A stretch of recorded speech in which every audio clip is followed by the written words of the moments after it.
Hello, dear students and respected viewers. Myself Deepak Kumar Thakur, Guest Assistant Professor, Kamla Rai College, Gopalganj, affiliated with Jayaprakash university Chhapra.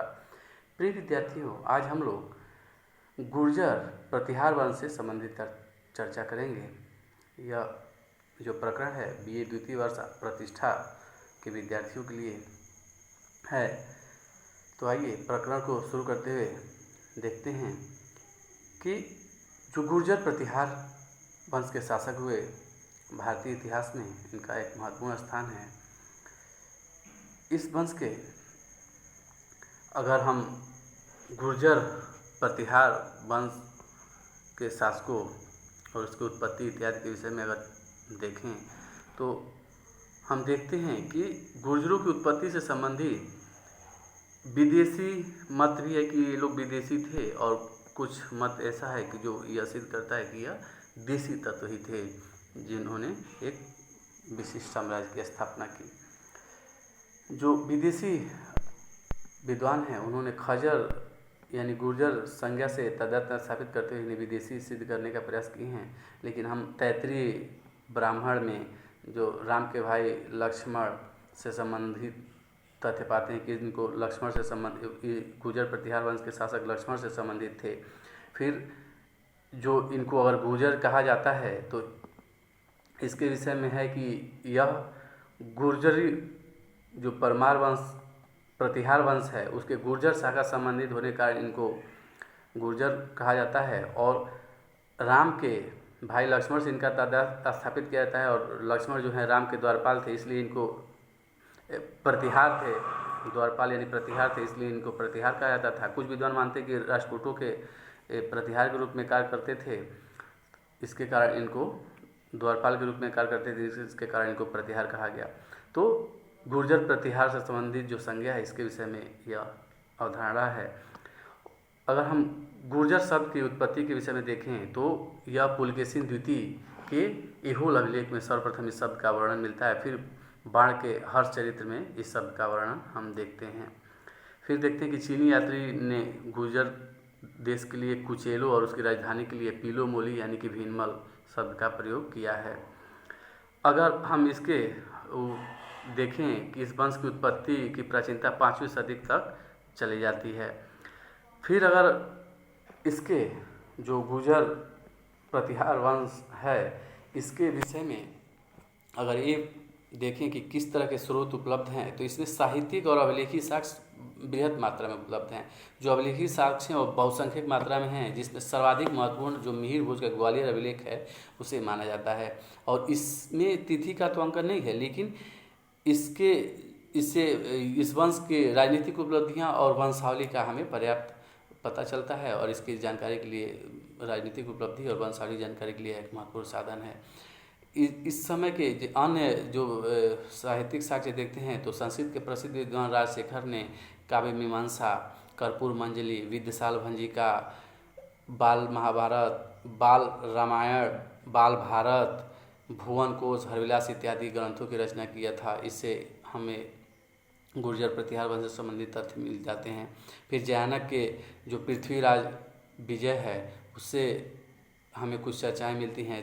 Chandraprabh Suri का जो प्रभावक प्रशस्ति है इसमें नागभट्ट द्वितीय से संबंधित महत्वपूर्ण जानकारी मिलती है। उसी तरह कल्हड़ के राजतरंगड़ी से हमें मिहिर भोज की उपलब्धियों का वर्णन पता चलता है। और ग्वालियर अभिलेख तो इस जो मिहिर भोज का ग्वालियर अभिलेख है यह एक महत्वपूर्ण साक्ष्य के रूप में है। इसके अलावा भी बहुत सारे अभिलेखी और पुरातात्विक और साहित्यिक साक्ष्य उपलब्ध हैं इस वंश के विषय में जानकारी के लिए। हम अगर इस वंश के शासकों के विषय में चर्चा करें, इस वंश के शासक 150 वर्षों तक शासन किए, जिसमें अगर इस वंश के संस्थापक की बात करें तो हरिचंद नामक व्यक्ति ने इस वंश की स्थापना की। लेकिन नागभट्ट प्रथम महत्वपूर्ण स्वतंत्र शासक के रूप में था, और यह किसी का सामंत इत्यादि नहीं था, और इसने 730 ईस्वी से 756 ईस्वी तक शासन किया। नागभट्ट प्रथम के विषय में जो अभिलेखी साक्ष्य है जो उसे पता चलता है कि यह मलेच्छों का नाशक इस अभिलेख में इसको बताया गया है। और मलेच्छों का नाशक अगर कहने का तात्पर्य है कि ये जो अरब से मुस्लिम आक्रमण थे उसको रोका था और गुजरात और राजपूताना में एक समृद्ध और विस्तृत साम्राज्य की स्थापना इसने किया था। इसके बाद हम अगर इसके दो भतीजों ककुक और देवराज का हम वर्णन देखते हैं, जो कुछ वर्षों तक शासन किए, लेकिन ये सारे निर्बल शासक थे। इस देवराज का पुत्र वत्सराज जो इस वंश का चौथा शासक था, यह 775 ईस्वी से 800 ईस्वी तक शासन किया। और वत्सराज इस वंश का इस गुर्जर साम्राज्य का वास्तविक संस्थापक भी कहा जाता है, क्योंकि इसने कन्नौज पे अपना आधिपत्य स्थापित किया, वहाँ इंदिरा युद्ध को हरा के उसे अपने अधीन में ले लिया। और जिस तरह ग्वालियर अभिलेख से पता चलता है कि इसने भंडी वंश पर विजय प्राप्त की। फिर जो वत्सराज ने गौड़ वंश के शासक को पराजित किया और इस तरह अपने सत्ता का विस्तार किया। ये इस तरह का जो साक्ष्य है, जो गोविंद तृतीय है राजपूत नरेश, उसके राघनपुर से जो प्राप्त अभिलेख है उससे पता चलता है। फिर हम देखते हैं कि यह पालवंशी शासक धर्मपाल को भी पराजित किया था, लेकिन यह राजपूत वंश का जो शासक था ध्रुव, उससे पराजित हो गया था। इस तरह हम देखते हैं कि वत्सराज भी जो गुर्जर प्रतिहार साम्राज्य है, इसके विस्तार में, इसके साम्राज्य विस्तार में, इसकी समृद्धि में बहुत ही महत्वपूर्ण भूमिका निभाता है। वत्सराज का पुत्र नागभट्ट जो द्वितीय है, इस वंश का एक महत्वपूर्ण शासक हुआ। इसने 800 से 833 ईस्वी तक शासन किया और इस साम्राज्य की जो खोई हुई प्रतिष्ठा थी उसको वापस लाने में इसकी महत्वपूर्ण भूमिका थी, क्योंकि यह भी कन्नौज पे अपना आधिपत्य स्थापित कर लिया और धर्मपाल को पराजित किया था। लेकिन यह जो गोविंद तृतीय है, ध्रुव का उत्तराधिकारी गोविंद तृतीय, उससे यह पराजित हो गया था। लेकिन फिर भी अगर हम देखें जो साक्ष्य मिलते हैं उससे पता चलता है कि ग्वालियर अभिलेख के से पता चलता है कि इसने आनर्त, किरात, सिंध, कलिंग, विदर्भ, आंध्र, तुरुस्क, वश, मत्स्य इत्यादि क्षेत्रों पे इसने अपनी सत्ता का विस्तार किया था। इस प्रकार इस वंश का यह एक प्रतापी शासक था और इसने अपने वंश की प्रतिष्ठा स्थापित की। इसी का पुत्र रामभद्र था, जो थोड़ा निर्बल शासक था। इसने 3 वर्ष तक शासन किया 833 से 836 ईस्वी तक।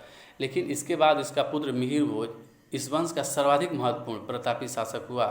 यह शक्तिशाली था। इसने 836 से 885 ईस्वी तक शासन किया और जो अभिलिखित साक्ष्य मिलते हैं जो इसके प्रशस्ति में के रूप में हैं, और जो कल्हड़ की राजतरंगिणी से पता चलता है या अरब यात्री सुलेमान के वर्णों से पता चलता है कि यह इस वंश का सबसे महत्वपूर्ण शासक था। इसने इस गुर्जर प्रतिहार वंश की प्रतिष्ठा बढ़ाई और इसके साम्राज्य का विस्तार किया। हालांकि हम देखते हैं कि यह राजपूत नरेश ध्रुव से पराजित हुआ, फिर पाल नरेश देवपाल से पराजित हुआ, लेकिन पाल नरेश देवपाल के मृत्यु के बाद उसके वंशजों को पराजित किया इसने, नारायण पाल का नाम लिया जा सकता है। फिर राजपूत नरेश ध्रुव के का जो उत्तराधिकारी हुआ कृष्ण तृतीय, इसके समय में इसने अपना जो साम्राज्य का विस्तार किया, क्योंकि वो अपने गृह युद्ध में लगा हुआ था और उसकी अराजकता का लाभ उठाते हुए गुजरात और खेटक जो खेड़ा जिला है राजस्थान इत्यादि का, गुजरात का खेड़ा जिला है, उन क्षेत्रों और राजस्थान के कुछ क्षेत्रों पे अपना आधिपत्य स्थापित कर लिया था। इसका साम्राज्य विस्तार का अगर हम देखें तो पेहावा पूर्वी पंजाब के पेहावा से इसके अभिलिखित साक्ष्य मिलते हैं, फिर दिल्ली से साक्ष्य मिलते हैं, और जो गोरखपुर का क्षेत्र है, अवध का क्षेत्र है, यहाँ के जो कलचुरी शासक है इसकी अधीनता स्वीकार करते थे। जयपुर क्षेत्र का जो गुहिलोर शासक हर्ष राज था उसने भी इसकी अधीनता स्वीकार की, और इसी के कारण जो इसका जो चाटुस लेख है उसमें कहा गया है कि यह जो शासकों को विजित करके और उनको घोड़ा इत्यादि प्रदान करके अपना अधीनता उसे स्वीकार करवा लेता था। फिर हम देखते हैं कि जो महेंद्र पाल का एक अभिलेख है कि दक्षिण राजस्थान के प्रतापगढ़ से प्राप्त अभिलेख है, उससे वहाँ इससे पता चलता है कि इसका इस क्षेत्र में विस्तार था। फिर बुंदेलखंड, चंदेल क्षेत्र भी इसके अधीनता में थे।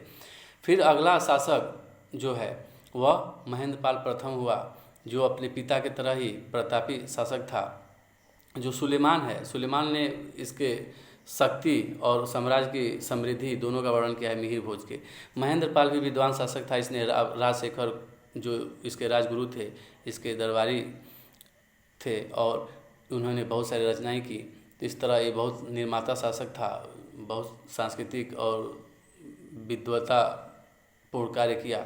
फिर इसके विजयों के विषय में अगर देखें तो परम भट्टारक, महाराजाधिराज और परमेश्वर उपाधि के अनुरूप ही इसने जो दक्षिण बिहार और बंगाल इत्यादि क्षेत्रों पर पालवंशी शासकों को पराजित करके शासन स्थापित किया। फिर काठवाड़, पूर्वी पंजाब, झांसी, अवध इत्यादि क्षेत्रों, फिर मालवा के जो परमार वंश के शासक थे वाक्यपति, वो भी इसके अधीनता स्वीकार करते थे।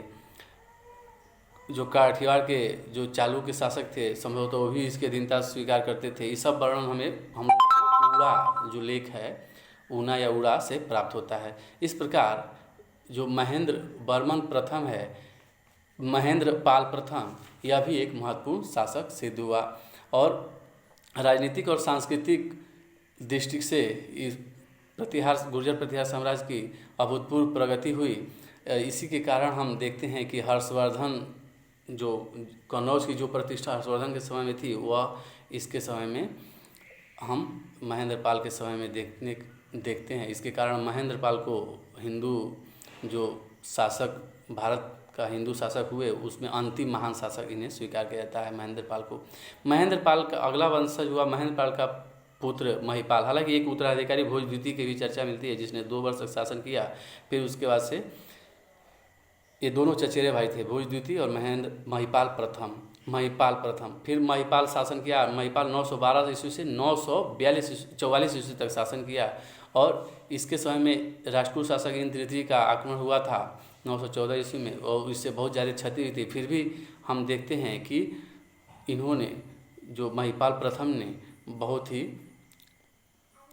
दृढ़ता से अपने साम्राज्य का पुनः प्रतिष्ठा स्थापित किया। और उसने जो चंदेल तथा गोलोद सामंतों को अपने अधीन किया। गंगा से लेकर कन्नौज, गंगा यमुना के द्वाब, बनारस, ग्वालियर, पश्चिम में काठियावाड़ प्रदेशों तक इसका अपना शासन का विस्तार रहा। इसी कारण राजशेखर उसे आर्यावर्त का महाराजाधिराज भी कहता है। और ये कहता है कि इसका साम्राज्य विस्तार मेकल, कलिंग, केरल, कुल्लूट, कुंतल इत्यादि क्षेत्रों तक विस्तृत था। और इसी के समय में मुसलमान जो यात्री अल मसूदी आया था 915-16 ईस्वी में, जो गुजरात का भ्रमण करने, और उसने इसके साम्राज्य की शक्ति, समृद्धि और प्रतिष्ठा का महती वर्णन किया है। लेकिन फिर भी देखते हैं कि इसी समय में साम्राज्य का विघटन भी प्रारंभ हो गया। फिर अगला जो शासक आता है महेंद्रपाल द्वितीय, उसने 945 से 46 ईस्वी तक शासन किया। फिर 960 ईस्वी तक 4 शासक हुए, देवपाल, विनायकपाल द्वितीय, महिपाल द्वितीय, विजयपाल। लेकिन ये लोग कमज़ोर शासक रहे। और इस समय में जो गुर्जर प्रतिहार साम्राज्य था कई भागों में बढ़ गया। कन्नौज के गढ़वाल, जेजाग भुक्ति के चंदेल, ग्वालियर के कच्छप घाट, शाकंभरी के चामान, मालवा के परमार, दक्षिण राजपूताना के गुहिलौत, मध्य भारत के कलचुरी, गुजरात के चालुक्य इत्यादि। फिर हम देखते हैं कि एक राज्यपाल शासक हुआ जो महमूद गजनी से पराजित हो गया था। फिर राज्यपाल के 2 पुत्रों त्रिलोचनपाल और यशपाल का हम वर्णन मिलता है। यशपाल इस वंश का अंतिम शासक था। इस प्रकार हम देखते हैं कि जो पाल वंश के शासक हुए 150 वर्षों तक शासन किए और इस क्षेत्र में शांति और समृद्धि स्थापित करने का प्रयास किया। इस तरह हमारा ये जो प्रकरण है पूरा होता है। और इसी के साथ हम लोग अगली कक्षा में नेक्स्ट टॉपिक पे चर्चा करेंगे। जय हिंद, जय भारत, धन्यवाद।